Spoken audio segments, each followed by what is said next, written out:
4 महीने की समय दी गई है। आप आराम से 4 महीने के अंदर जब भी आपको सूटेबल होता है आप नोट एक्सचेंज करिए।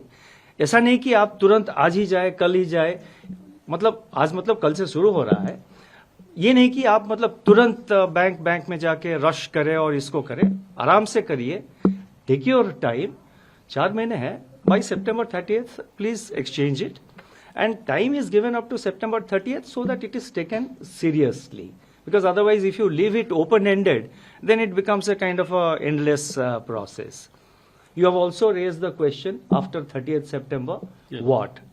Now we expect most of the notes to come back. That is our expectation at this stage. We will see how much notes come back, and as we approach 30th, we will decide, at that stage. And the legal tender character, we have said that it continues. We have not said that, this will happen or that will happen. Through you, let me assure all of you, let me assure every viewer, let me assure also the readers of the print media, and also let me assure, so many people, Indians who are living abroad or who have gone on a foreign trip for a, long foreign trip. There are elderly people who visit their children in the United States or other countries for 6 months and all. There are many Indian youngsters with H-1B visa who are working in the US and other places. There are many Indians who live abroad. Through you, let me assure the people who are abroad, the people who are now in the foreign countries, and let me assure people who are within India, कि जो भी कठिनाइयां आप face करते हैं, we will be sensitive to that. Whatever difficulties or whatever representations we come across, it will be our endeavor to address the difficulties of the people and to complete the entire process in a smooth manner.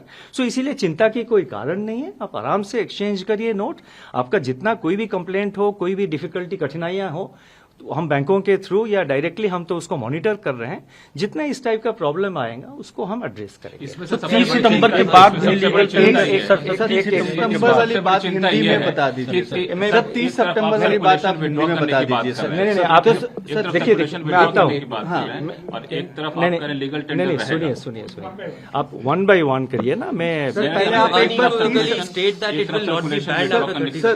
एक minute sir, आप हिंदी में सितंबर 30 करने की बात कर रहे हैं, एक तरफ करें लीगल टेंडर रहेगा। नहीं, मैंने सुन लिया, आपका क्वेश्चन सुन लिया, मैं अभी उत्तर देता हूँ, लेकिन एक एक करके पूछिए ना। अगर 4 लोग पूछेंगे तो मैं स्टेटमेंट जो आपने सितंबर 30 के बाद क्या होगा लोगों को September 30th का एक हमने टाइम इसीलिए स्पेसिफाई किया है ताकि हमने जो ये अनाउंसमेंट किया है उसको सीरियसली लिया जाए। आप किसी भी एक्सरसाइज में, किसी भी प्रोसेस में अगर आप एक डेट नहीं देते हैं तो और उसको ओपन एंडेड ऐसे ही खुला छोड़ देते हैं तो सीरियसली नहीं लिया जाता है। इसीलिए हमने ये डेट दिया है कि 30 सितंबर तक आप रिटर्न करिए।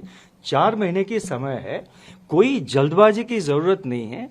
आराम से आपको जब भी टाइम हो, आप नेक्स्ट September 30th तक आप आराम से आके उसको एक्सचेंज करिए या अमाउंट अपने अकाउंट में, खाता में डिपॉजिट कर दीजिए। तो इसीलिए चिंता की कोई कारण नहीं है।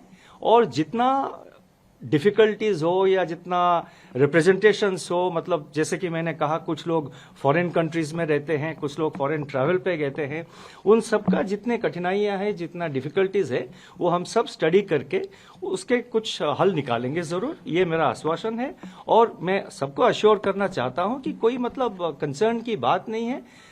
आरबीआई के जो करेंसी मैनेजमेंट ऑपरेशंस है, ये इसका एक हिस्सा है। अगर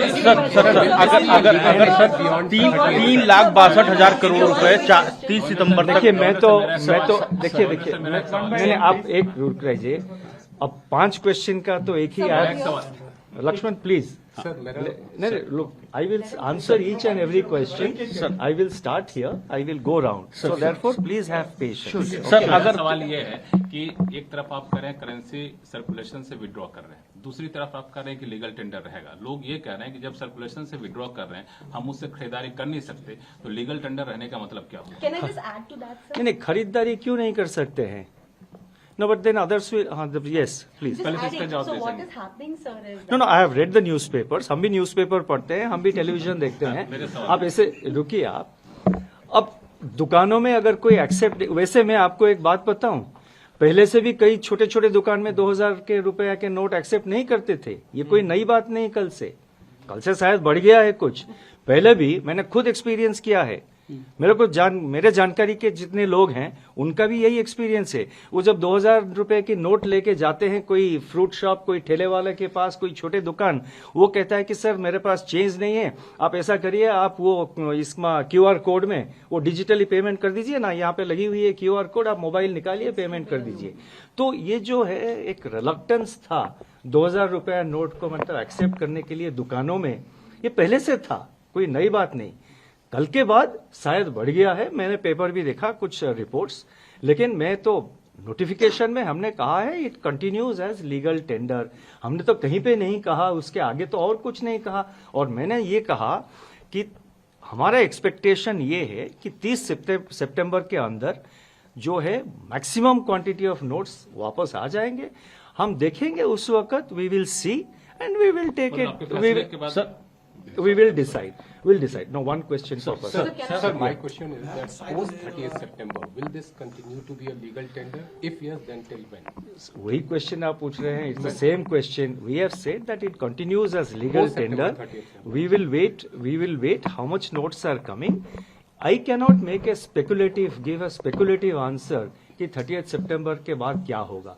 हमने तो ऐसा नहीं कहा कि भाई लीगल टेंडर जो है वो सिर्फ 30th सितंबर तक है, ऐसा तो नहीं कहा है। Yes, one question. One criticism that is coming is, sir, that if you return the notes and if there is no identification attached to it, the whole purpose of knowing how much of it was black money, from where it is coming, that won't be.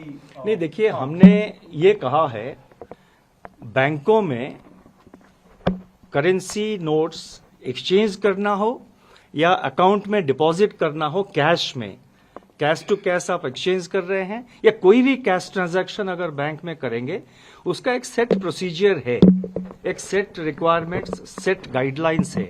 हमने ये कहा है जो existing mechanism है आपका, जो existing procedure है, आप उसको फॉलो करिए। हमने कोई एडिशनल प्रोसीजर नहीं लगाया है। जो एग्जिस्टिंग प्रोसीजर है, जो यूजुअल प्रोसीजर है बैंक में कैश डिपॉजिट का या कोई अदर कैश ट्रांजैक्शन, आप मान लीजिए आप जा रहे हैं एक कैश पेमेंट करके एक डीडी खरीद रहे हैं या कैश डिपॉजिट एक्सेसिवली आप कर रहे हैं, मतलब जैसे कि 50,000 इनकम टैक्स रूल एक है, आपको पता होगा, 50,000 के ऊपर अगर आप कोई कैश ट्रांजैक्शन करेंगे तो आपको पैन कार्ड डिटेल्स प्रोड्यूस करना पड़ेगा। तो जो एग्जिस्टिंग रूल है वो तो अप्लाई करेगा। आरबीआई तो कोई स्क्रूटिनाइज नहीं करता है।